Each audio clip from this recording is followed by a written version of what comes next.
This is Business, Equity, and Opportunities.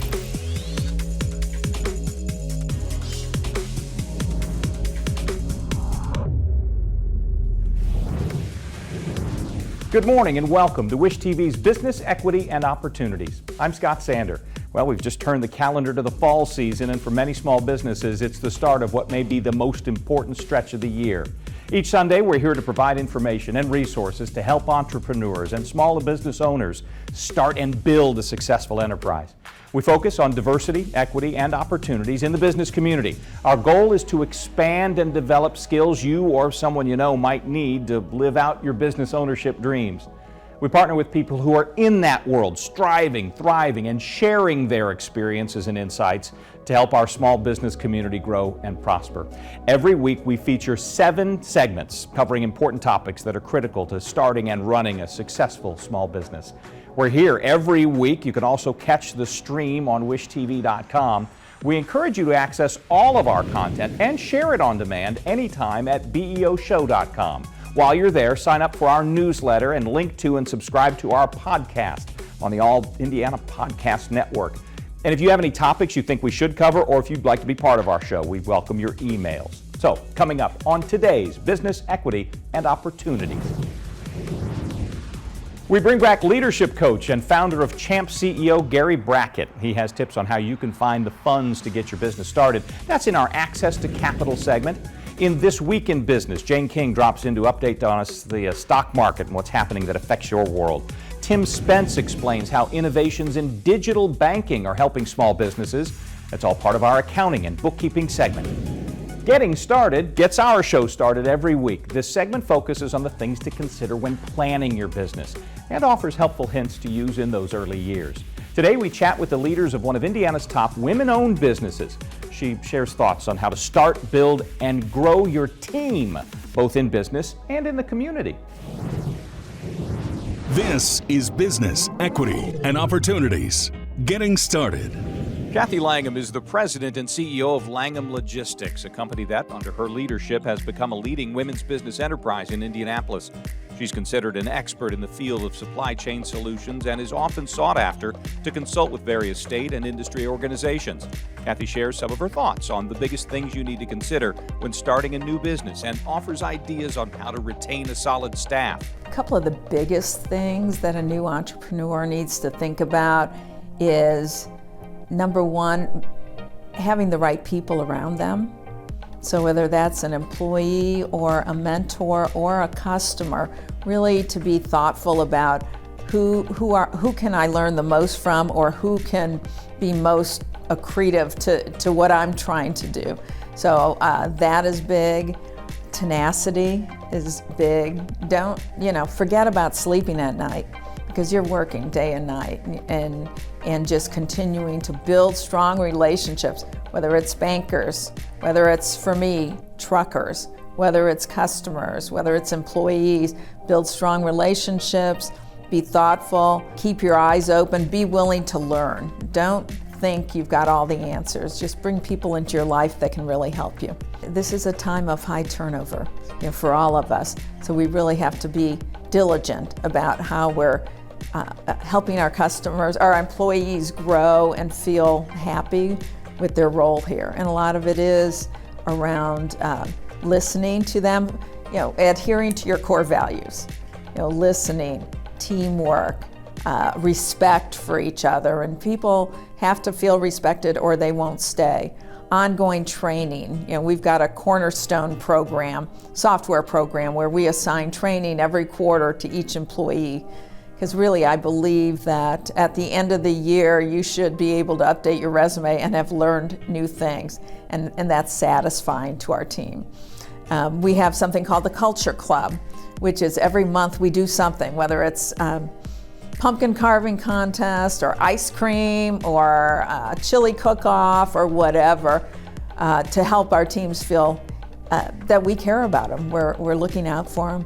Of course, fair compensation, and just continuing to thank them and be part of their lives and care about what's happening in their lives. Really, that is the biggest thing. People want to feel appreciated, and in this day and age, more than ever. I get asked a lot about the importance of networking and being involved in the community, and I really did that from the very beginning. When you never think, there are never enough hours in the day.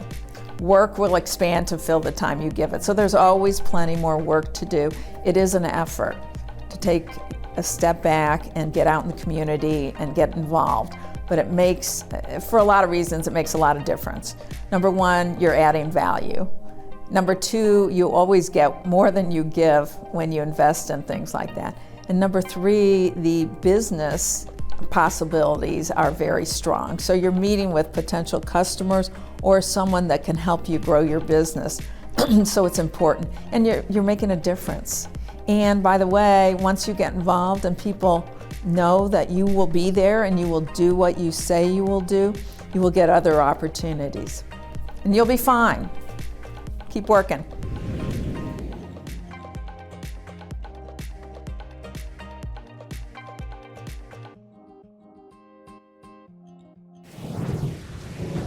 You'll find more information about getting started and all of our segments at our website. It's beoshow.com. If you have any questions for us or if you'd like to be part of our show, please email us, beo@wishtv.com. We'd love to hear from you. When we come back, Gary Brackett, former Colt, current leadership coach, and founder of Champ CEO, has tips on finding the funds to get your business started. That's in Access to Capital. You're watching Business Equity and Opportunities, and we'll be right back. Getting Started, made possible by the Indiana Economic Development Corporation.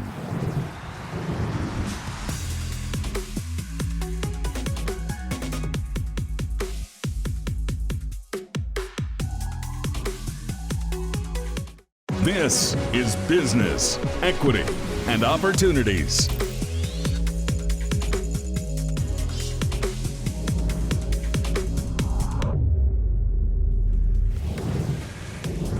Welcome back to Business Equity and Opportunities. Access to capital. Finding the funds is a key challenge for anybody hoping to start a small business. So each week, our contributors share tips and their experiences to help entrepreneurs and small business owners in their search of money to get rolling. In today's Access to Capital segment, leadership coach and Champ CEO Gary Brackett puts his perspective on accessing the capital you need to get your business started.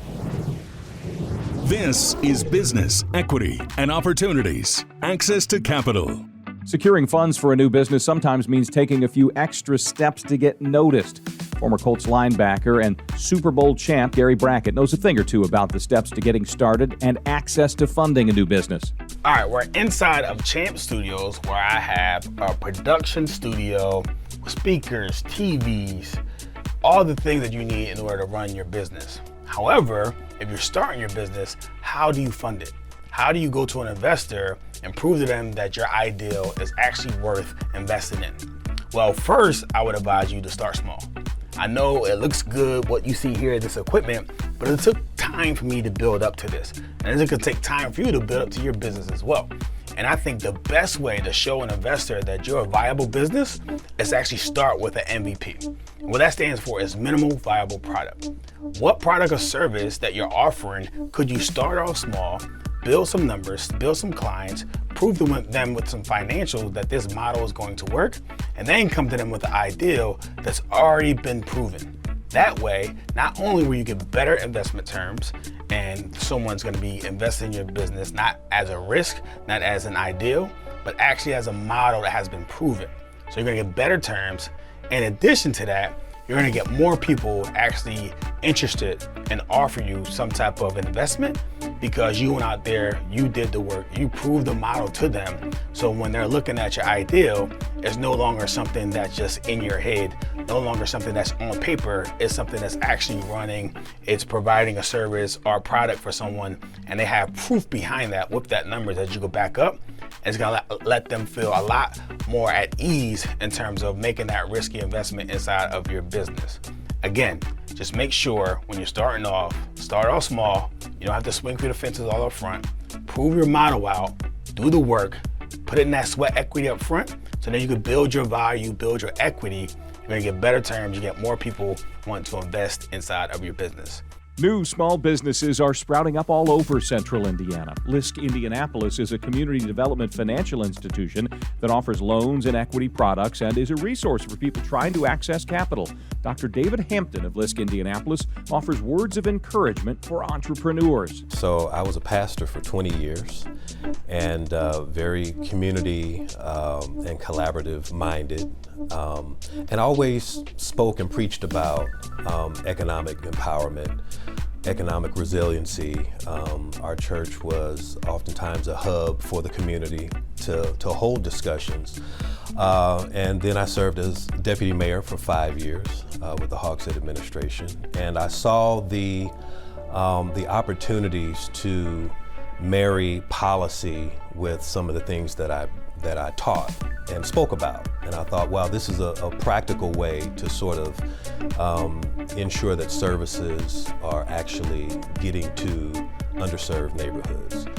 And so I moved from politics to now philanthropy, and working with LISC is a wonderful opportunity for me to sort of marry all of those roles into one vision and passion, which again ultimately is economic opportunity and access to capital in our underserved communities. I think you really have to again follow your passions, and work doesn't feel like work when it's something you love. So, I always share with individuals who have a business, your business is a part of you. And so you have to really find the time to do the proper self-care, because, when you're running a business, it's really a 24-hour-a-day, 7-day-a-week operation, but you have to find those important times to do self-care, because, you can't pour from an empty cup.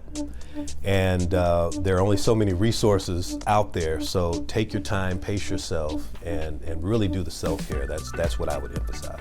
I think the key is just never give up. You have to learn how to view every obstacle as a potential opportunity. Find the opportunities in your obstacles, because there are going to be many along the way, and especially when you're a business owner.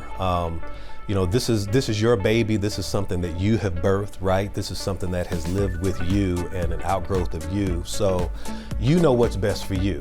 And so you have to look for opportunities that work for you, and those that don't, you have to, know how to move on. Some doors are gonna get shut in your face, and that's okay. Keep knocking, but never give up. I think that's the key for every business owner. Never give up. Many businesses fail, but some of the greatest success stories come from, the greatest failures. Failure is not final, and a delay is not a denial. So those are the two things that I would, certainly want to say to encourage every listener.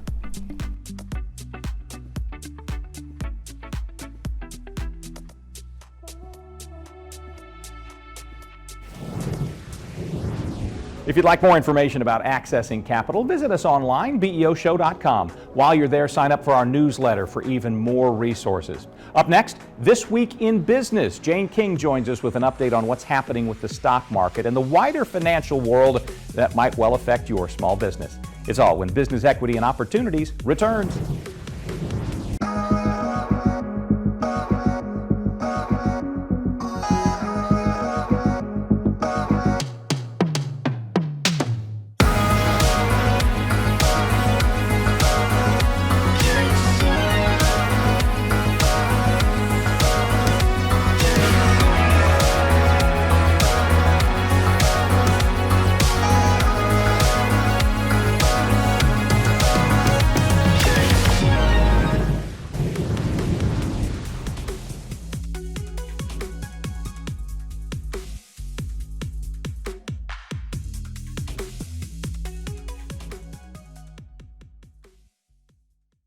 This is Business, Equity, and Opportunities.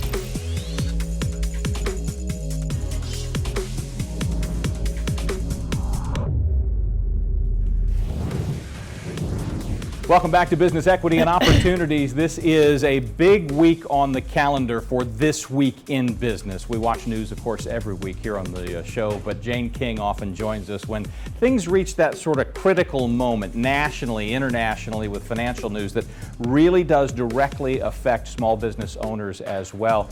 Jane, it's not a surprise at all that the Fed bumped interest rates significantly once again.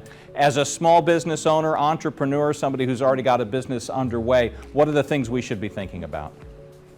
Yeah, well, so the Fed has been on this just march of raising interest rates this year, and it's because we've been seeing these inflation numbers that have been at 40-year highs. So by raising interest rates, they're trying to slow that down a little bit. Really, they're making debt more expensive, and it's working. I mean, we've seen mortgage rates go up, credit card interest rates are now averaging right about 18%. That's the highest since 1996, according to bank rates. So any kind of debt, especially those short-term loans like credit cards and those kind of personal loans sometimes that people get to fund their businesses, are going up. So that's part of this cycle that we're in right now economically. So as a small business owner, you just gotta watch your spending even more and try to only take out debt when possible. It's just another one of a long line of things I feel like we've seen since 2020 that's been difficult for small business owners. We had the pandemic, and then we had the labor shortage, and now we've seen rising interest rates as well. And we talk a lot about, on Business Equity and Opportunities, access to capital. At some point you need money, and when you need it, and may not matter what the interest rates are at that moment. So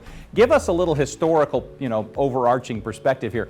The game is to try to figure out when the numbers might go back down. We don't know the answer to that, but inevitably these things do ebb and flow, correct? They do, except we've been really low for a long period of time. Yes. Really since the financial crisis, interest rates have been low. So the fact that we're not even really kind of where we would historically normally be yet. And so that's why many people think the Federal Reserve will keep raising interest rates maybe another % or two before they kind of take a step back and see where we are with inflation and where the economy is and so forth. So interest rates still historically are very low. It's just hard to take when we've been used to sometimes near zero in recent years. We turn the calendar page in terms of the seasons here in the last few days, from summer to fall. Is it too early to start thinking about what the holiday may look like from a business perspective? We have so many people who are potentially talking about entering the service industries, or perhaps entertainment, and also people producing things they might want to sell around the holidays. How do the holidays look so far? Yeah, so I don't think in terms of like investing it's ever too early. I feel like we started talking about this in like July. Right. But there have been some projections already that it won't be as good as last year. Now, it's been kind of a weird few years because 2020, we didn't do any traveling. There was hardly anybody celebrating. Last year, then, a lot of people were buying again because we could go out, stores were open, and I think holiday sales were up like 15, 18% or something. Now they're going to be more normal, like up 4%.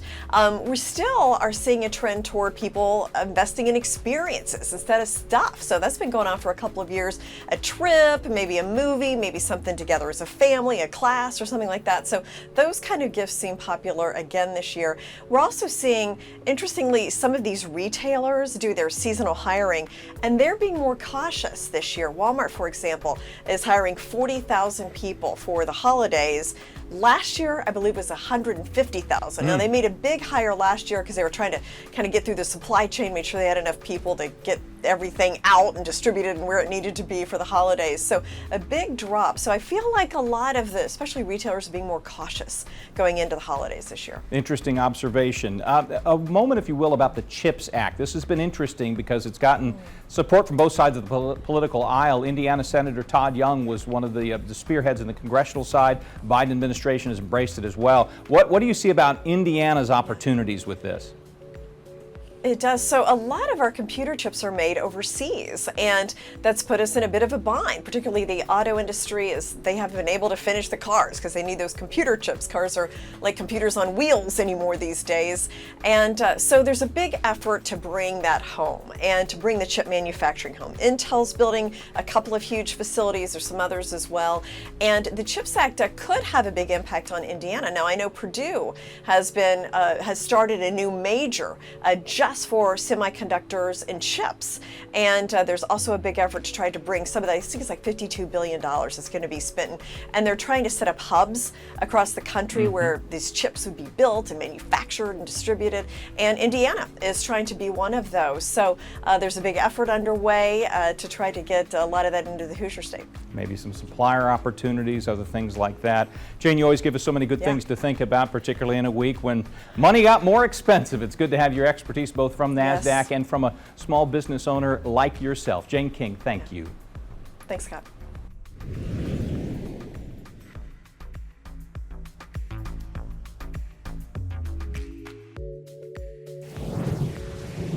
When we come back, managing your money, our accounting and bookkeeping segment, something every business must keep a steady handle on.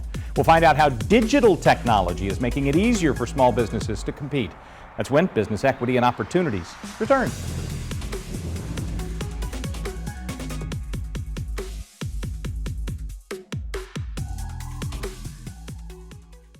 This is Business, Equity, and Opportunities.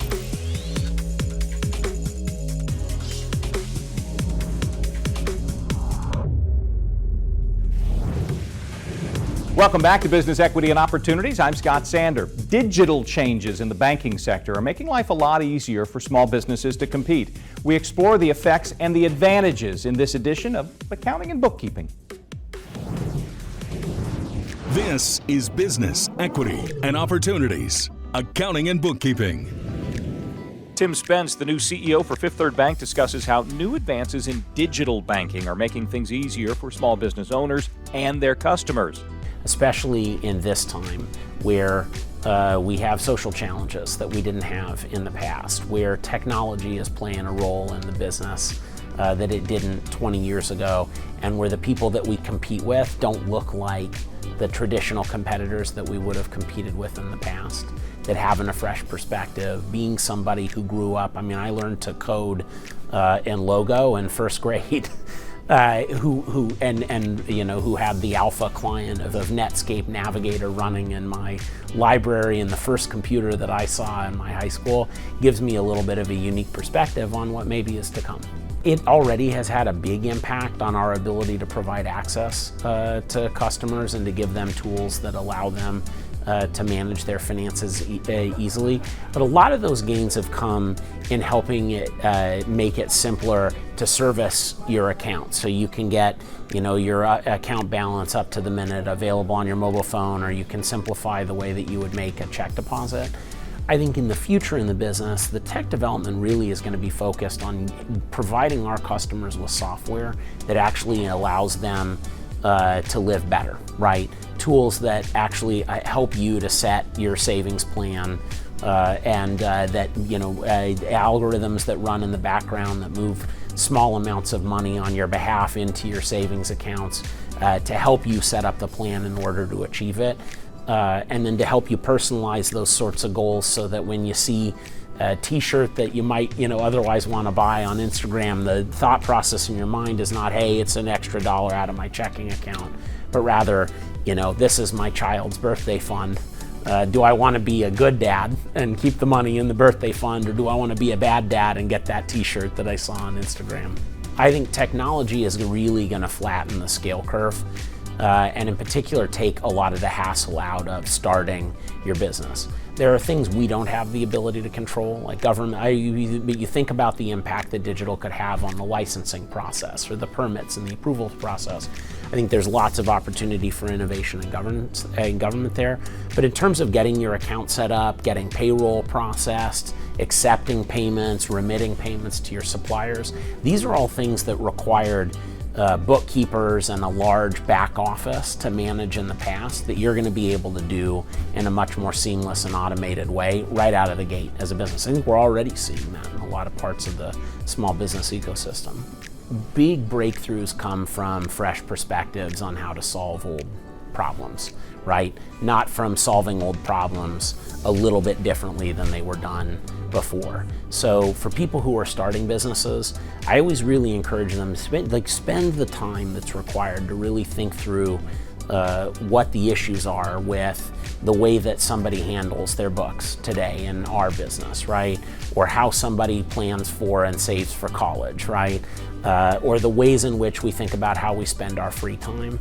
And then you want to deconstruct those problems in ways that really allow you to understand how you can bring new technology or new solutions or better advice and education to the process for your customers.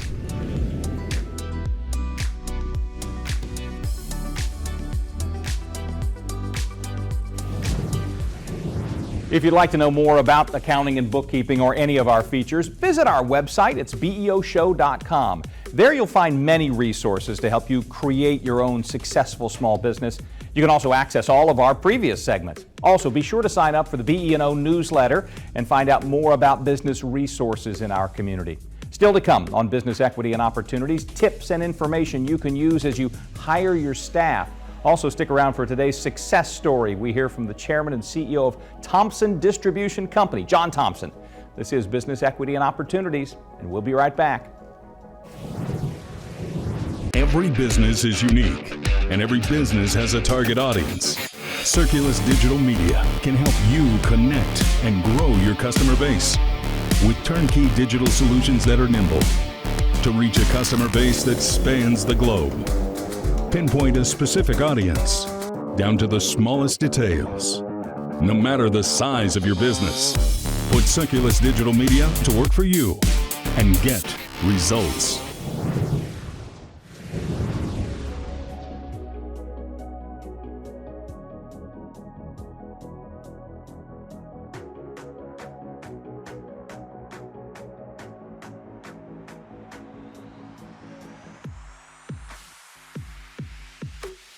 This is Business, Equity, and Opportunities.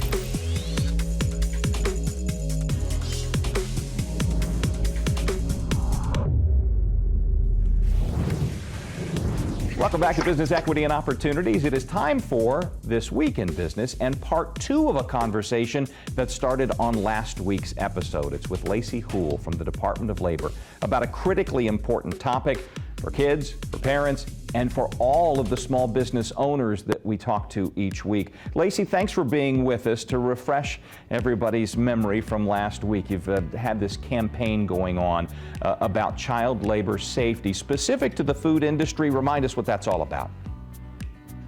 Yeah, so we're here just to promote compliance, obviously, for employers, but then also educate the workers, the minors, and their parents on what the protections and what the laws are that we have in place for them. You, for instance, have had to do investigations about violations, and they can be very dangerous in some cases and quite chilling in their details.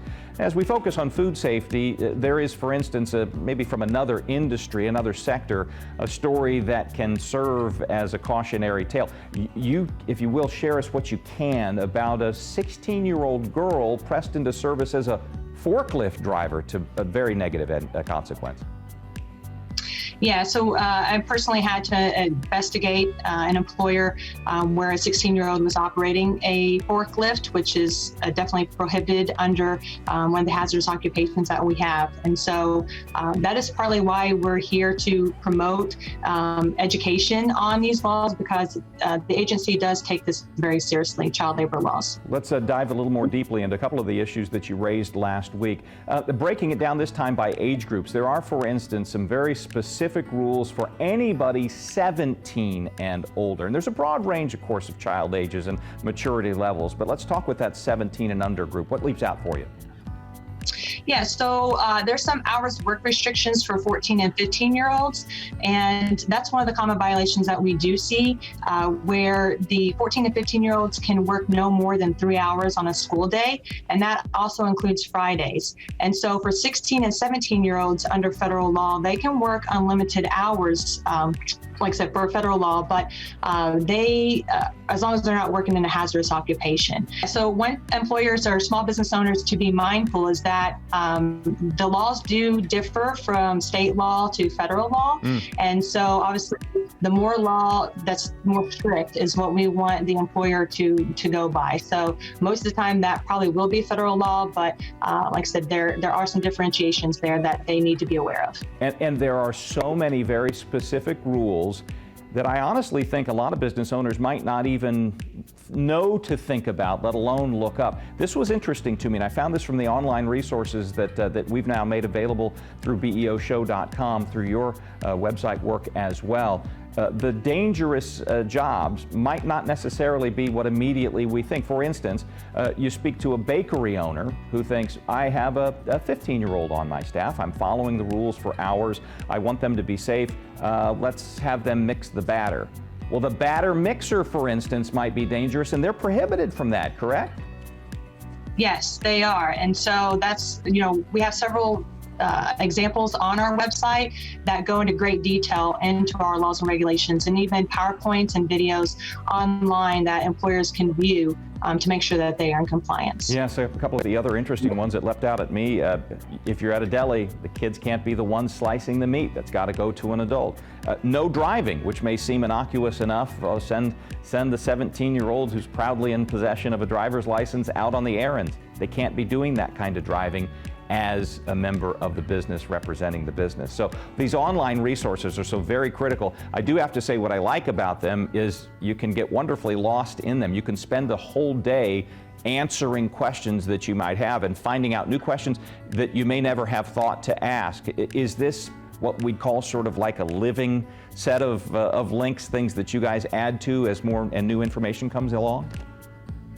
Yeah, so we'll put that on our website, and then obviously as new information comes along, we pass that out. And then we do have experts that are standing by where you can contact us directly, and at the Indiana public phone line, or we even have a national phone line where we have over 200 languages that can be spoken to the public for assistance, because every situation is going to be different. And so just by reading something online, there might be more questions that need to be asked in order to know if we do have compliance or not. And so by speaking to one of our experts online or through the public phone line can certainly help employers. In the business owners that I've talked to, there are certain agencies that are a bit intimidating. The IRS is one of them.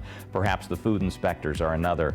And initially, the Department of Labor may seem to some like that. Should people be intimidated by this whole process, or do you want to be there to help to make sure a question doesn't turn into a problem?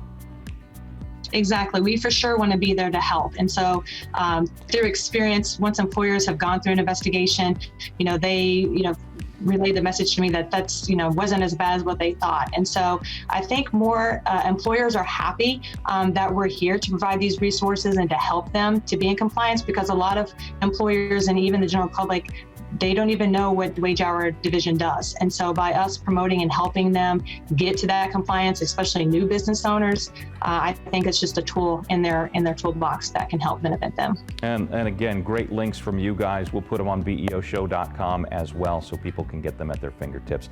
Lacey Houle with the Department of Labor, thank you. Thank you. Coming up in our industry focus, we talk to a local orthodontist as more people put a shine on their smiles and it keeps them healthy. That's next on our Business Equity and Opportunities show. Stay with us.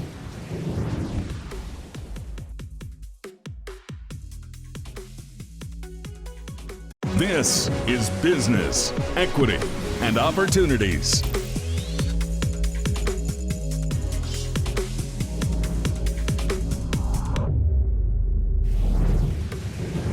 Welcome back to Business Equity and Opportunities. In today's industry focus, we visit with a local orthodontist who uses her skills and her team to build relationships and change lives. This is Business, Equity, and Opportunities. Industry focus. Dr. Samantha Jones is a product of the IU School of Dentistry who mastered in orthodontics. After practicing in Fishers for several years, she opened her own practice in 2007. We asked her to share her thoughts on the growing dental industry, specifically specialty practices. My name is Dr. Samantha Jones, and I am the owner of J Orthodontics, a private practice that does orthodontics. Well, I started out as a dental hygienist and then was a general dentist and decided I wanted to pursue orthodontics. You know, when you're a mom, a wife, and a business owner, you have to try to balance all that, you know, and your staff, and just to make sure the patients are taken care of. So that's not one of the biggest, but it's a hurdle you have to continuously jump through to try to, you know, to balance everything. In the morning, we get set up for patients. They usually have a morning huddle, and we talk about the day and how the patients are going to be treated, making sure we have everything we need for each patient, and then we start seeing patients. We start bringing them back, talking about treatment, doing what we need to do, making the adjustments we need to do for the day. What I like to do with our new hires is I like them to learn each position and monitor or watch or another assistant, and then as they learn the procedures, they are watched, and until they feel comfortable and they know the process of our office, are they allowed to, you know, go ahead and proceed with the procedures. Treatment times are cut back due to technology. For me, it allows for proficiency. You don't have to have as many people doing different things. It kind of cuts down on time. It cuts down on patient chair time, where you're able to treat patients more efficiently and in a more timely manner. So I've seen how someone's whole demeanor changed when they came back after, you know, healing from a procedure. I had a patient that went through orthodontics. It was an orthodontic surgery case, and it turned out really well, and he was very, very happy, and came in and did a dance for us and brought us gifts, and just, you know, was very emotional and very happy with his end result. We have, you know, the metal braces. The kids still like the metal braces. They like the colors. We used to have the more aesthetic braces that are more closer to the tooth color. And we also, you know, do the Invisalign, which is, you know, the clear trays, or a different type of aligner system. So there's a choice that you can be more aesthetic, or, you know, you can be more like the crowd and like to change the colors with your friends and coordinate colors with your outfits. It just depends on the patient's personality and where they are. How many colors do the braces come in? Well, there's not the braces come in colors, the ties come in different colors. Yeah, there's 20, 30, I mean, multitude of colors. Yeah, just pick one, or two, or three, whichever, how many ever the patient wants. We do it. My patients are fun. Sometimes they don't even know how they make my day, you know. We like to have a good time with our patients. We want them to be comfortable. We want to treat them like family. We spend a lot of time with these patients. Sometimes they're with us 2, 3, 4 years. Especially we do 2 phases of treatment. Sometimes it can be 4 to 5 years. So we establish a pretty tight relationship. So we like to have a good time. Working with the ladies I work with, we're like family, so we like to enjoy each other's company and laugh with the patients, make sure they're comfortable, and you know, when patients, you know, get their braces off, they're super excited, and it makes us excited, and it makes us feel good at the end of the day. You know, a lot of offices have real cute character type themes, so I just wanted one that went with the kids and adults. And Africa was one of my dream places to go, and I enjoy animals, and so this is what we came up with. Do your research. Do your research, connect with a banker. You gotta check your demographics. That would be the biggest thing. Just do your research, connect with a banker, get a great broker, and you know, it's going to be intimidating, but you just work through that. If you get the right people around you, you'll be just fine.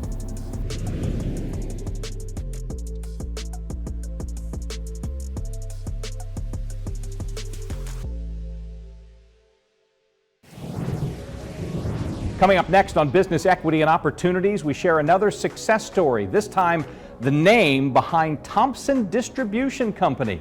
Stay with us. I'm Scott Sanders. Thanks for watching this encore presentation of Business Equity and Opportunities. We hope you've learned some tips that'll help you start or grow your own business. If you'd like to catch up on past episodes or segments, watch us here every weekday or visit us at BEOshow.com. And don't forget, new episodes of Business Equity and Opportunities air every Sunday morning on Wish TV, or you can stream it live at wishtv.com. Fuel your entrepreneurial spirit. Watch Business Equity and Opportunities from Wish TV.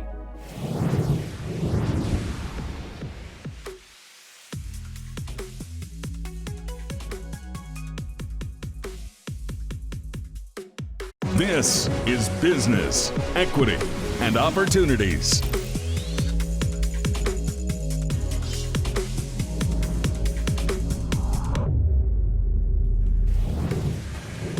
Welcome back to Business Equity and Opportunities. Each week we wrap up with something every entrepreneur hopes for in business: success.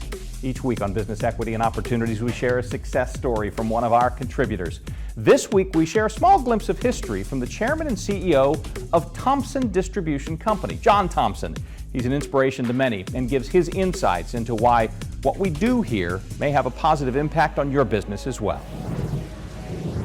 This is Business, Equity, and Opportunities. Success Story. Success is something all business owners hope for. Here's a small glimpse of history from John Thompson, Chair and CEO of Thompson Distribution Company, who shares why what we do here may have a positive impact on your business as well. I grew up in a very fun neighborhood, very poor neighborhood on the Lower East Side of Baltimore in the public housing projects.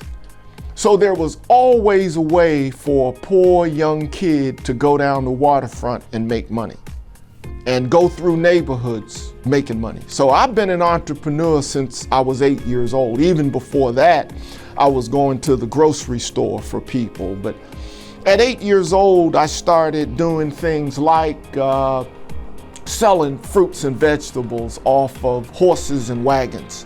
So I would go ahead at 8 years old. The watermelon is cut up. I got a quarter of it in my arm, showing how red it is. I have some fresh collard greens perhaps, or kale. I might have a few sweet potatoes. And I'm walking ahead through the neighborhood, yelling out what I have.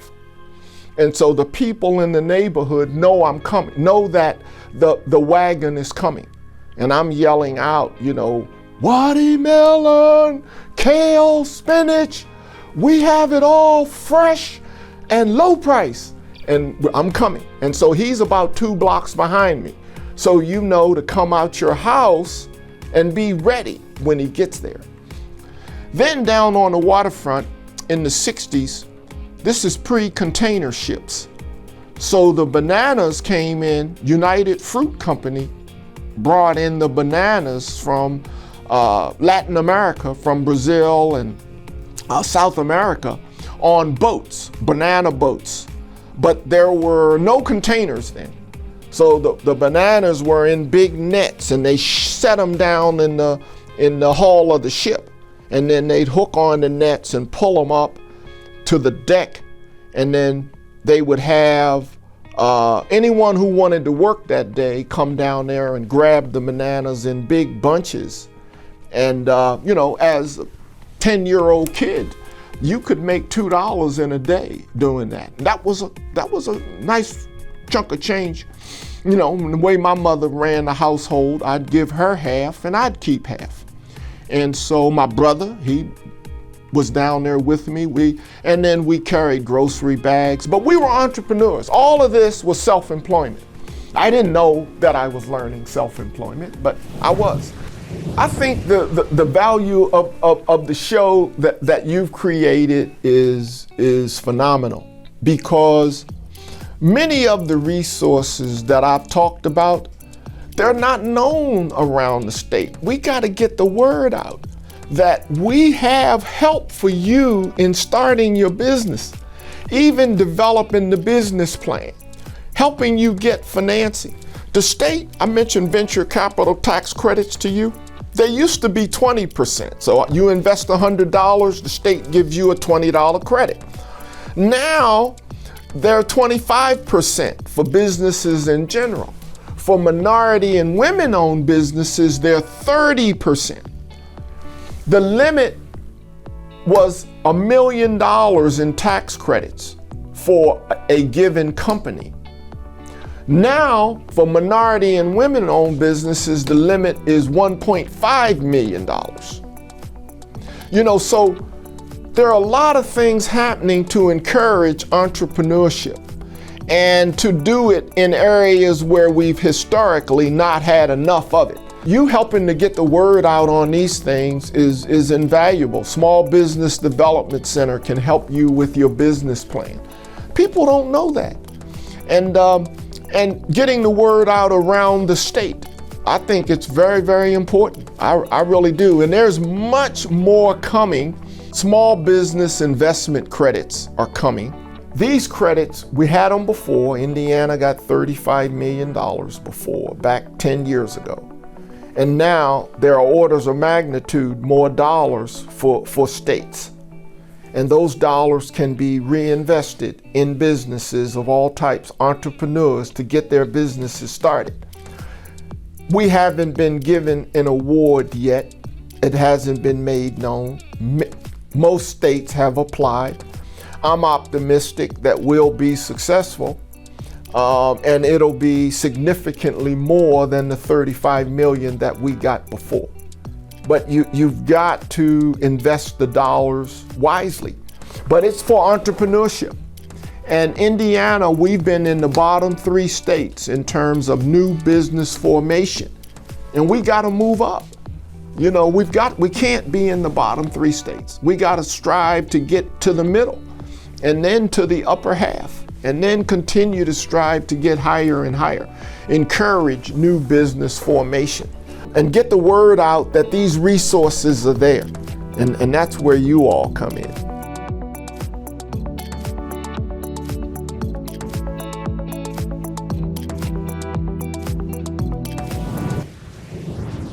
We want to thank, as always, all the contributors who joined us for this episode of Business Equity and Opportunities. Hope you found this morning's show useful, maybe inspiring. You can always find more information about what we do and all of the 7 segments from every week on our website, beoshow.com. You'll find segments to interest both business startups and those of you who are already running a business and want to do it even better. Topics also include new thoughts on getting started, how to access capital, running your business day to day, tips about accounting and bookkeeping. We feature news and trends in This Week in Business and, of course, a success story from one of our contributors. Join us next Sunday morning, 10 o'clock, here on Wish TV for another look into the world of small business. You can also stream the show live on wishtv.com and find content from all of the shows to share on demand anytime at beoshow.com. For even more, listen and subscribe to our BE&O podcast as part of the All Indiana Podcast Network. And sign up for the Business Equity and Opportunities newsletter to get valuable updates and information. And always, if you have any questions or you'd like to be part of our show, please email us. The address is beo@wishtv.com. We'd love to hear from you. Perhaps showcase your business one day. I'm Scott Sander. Thanks for watching.